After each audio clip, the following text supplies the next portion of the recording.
আদমের কদম ধরে হাওয়া মা কেঁদে পড়ে।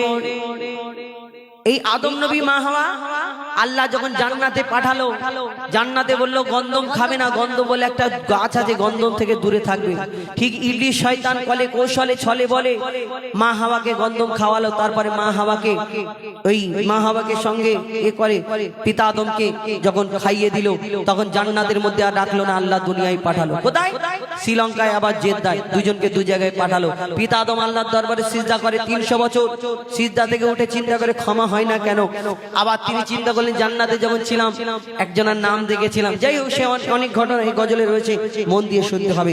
যখন আরাফাতের ময়দানে মিলন হলো, আল্লাহ ক্ষমা করে দেওয়ার পরে আল্লাহর দরবারে তখন পিতা আদম মা হাওয়া শুকরিয়া করে, কি বলা করে একসঙ্গে হওয়ার পরে লিখছে দেখুন, আদমের কদম ধরে হাওয়া মা কেঁদে পড়ে, আদমের কদম ধরে হাওয়া মা কেঁদে পড়ে, গন্ধম খেয়েছি বলে দিল খোদা জুদা করে।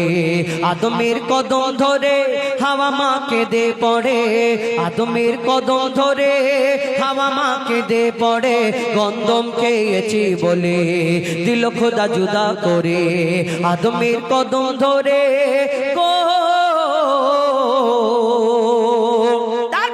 তারা কি বলা করে কবি ছন্দের মাধ্যমে লিখছে দেখুন, মোরা দুজনাতে যখন ছিলাম জান্নাতে, মোরা দুজনাতে যখন ছিলাম জান্নাতে, শয়তান ধোঁকা দিয়ে বলে গন্ধম খেতে, শয়তান ধোঁকা দিয়ে বলে গন্ধম খেতে, শয়তানের ধোঁকায় পড়ে খেয়েছি ভুল করে, গন্ধম খাবার পরে খোদার লানত পড়ে, গন্ধম খাবার পরে খোদার লানত পড়ে গো।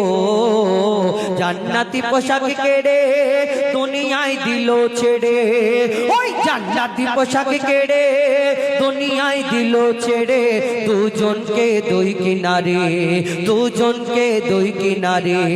আদমের কদম ধরে হাওয়া মা কেঁদে পড়ে, আদমের কদম ধরে হাওয়া মা কেঁদে পড়ে, গন্ধম খেয়েছি বলে দিল খোদা জুদা করে। আদমের কদম ধরে গো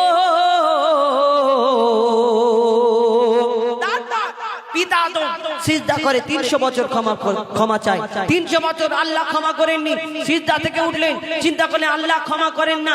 আবার চিন্তা করে জান্নাতে যখন ছিলাম 800 মহল্লায় আল্লাহর নাম লেখা ছিল, আদর করে যত্ন করে, যেখানে সেই নামের পাশে আরো একটা তো নাম লেখা ছিল, দেখি না ওই নামটা বলে একবার দেখি, যখন আবার সিজদা করে আল্লাহ তখন ক্ষমা করে দেয়। যদি 300 বছর ক্ষমা করতে পারলেন না, কার এমন নাম লেখা ছিল, কি বললো, তারপরে ক্ষমা করলো। কবি ছন্দের মাধ্যমে লিখছে দেখুন, 300 বছর ধরে কেঁদেছি কত করে, কত চেয়েছি দোয়া মোরা সিজদায় পড়ে, কত চেয়েছি দোয়া মোরা সিজদায় পড়ে। আর চেয়ে দেখি ওই আরশে কার নাম লেখা খোদার পাশে, চেয়ে দেখি ওই আরশে কার নাম লেখা খোদার পাশে, কার নাম লেখা লা ইলাহা ইল্লাল্লাহর পরে মুহাম্মদ রাসূল জুড়ে, লা ইলাহা ইল্লাল্লাহর পরে মুহাম্মদ রাসূল জুড়ে গো।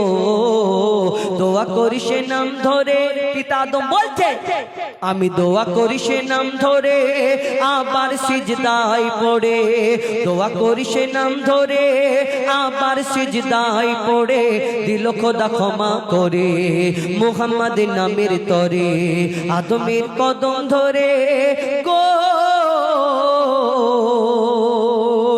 শেষ কথা কবির মনের ফরিয়াদ, এই দুনিয়াতে যত মানুষ আছে, হিন্দু ইহুদি বৌদ্ধ খ্রিস্টান, মানে মানুষ যারা আছে, প্রত্যেক মানুষের একটা জন্মদাতা বাপ মা আছে।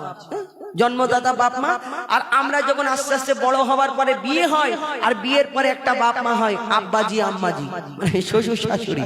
এই শ্বশুর শাশুড়িকে আব্বাজি আম্মাজি বলতে হয় কেন? আগেকার যুগ আলাদা ছিল, এখনকার ডিজিটাল যুগ। যখন ওই শ্বশুর শাশুড়ি মানে বউর বাপ মাকে আদর করে নাম ধরে ডাকবে, তাহলে বউ খুশি থাকবে। বউ খুশি থাকলে জীবন খুশি, সংসার খুশি, সব দিকে খুশি, সব সময় হ্যাপি। যাই হোক, একটা জন্মদাতা বাপ মা, একটা শ্বশুর শাশুড়ি। প্রত্যেক মানুষের, হিন্দু, ইহুদি, বৌদ্ধ, খ্রিস্টান, শিখ, ইসাই, যত ধর্ম, সব ধর্মের মানুষ বিয়ে করে 4টে করে বাপ মা। কিন্তু আমরা মুসলমান, আমাদের 6টা করে বাপ মা। কিন্তু কেন 6টা করে বাপ মা? আমরা পিতা আদমকে পিতা বলি, মা হাওয়াকে মা বলি, আর একটা জন্মদাতা আর একটা শ্বশুর শাশুড়ি, টোটাল 6টা। আচ্ছা, এটা বউর বাপ মা তাই আব্বা মা বলি, জন্মদাতা আব্বা মা তাই আব্বা মা বলি। কিন্তু পিতা আদম মা হাওয়া আমাদের তো জন্ম দিইনি, আমাদের দুধ পান করাইনি, আমাদের লালন পালন করেনি, কিন্তু তাই আমরা কেন তাদের পিতা মাতা বলি? কেন বলি? শেষ কথায় কবির মনে কি ফরিয়াদ লিখছে দেখো। বলছে আল্লাহ স্বয়ং ওই হাওয়া আদম, বলছে আল্লাহ স্বয়ং ওই হাওয়া আদম, তাদের মা বাপ ছিল না, তারাই মা বাপ প্রথম। তাদের মা বাপ ছিল না, তারাই মা বাপ প্রথম। আর মা বাপের স্নেহ মায়া পাইনি আদম হাওয়া, তারা খাইনি মায়ের দুধ, পাইনি বাপের ছায়া। তারা খাইনি মায়ের দুধ, পাইনি বাপের ছায়া। ছিল না বাপ মা তাদের, তাই তারা বাপ মা মোদের। আদম হাওয়া থাকে সব বাপ মার ভিতরে, আদম হাওয়া থাকে সব বাপ মার ভিতরে গো। তানবীর কালাম ওরে তোর মা বাপের কদম ধরে, অধম হুজাইফা ওরে তোর মা বাপের কদম ধরে, চুমে নে তাজিম করে, এ সুযোগ দিও না ছেড়ে। আদমের কদম ধরে হাওয়া মাকে দে পড়ে, আদমের কদম ধরে হাওয়া মাকে দে পড়ে। গন্ধম খেয়েছি বলে দিল খোদা জুদা করে, আদমের কদম ধরে গো, আদমের কদম ধরে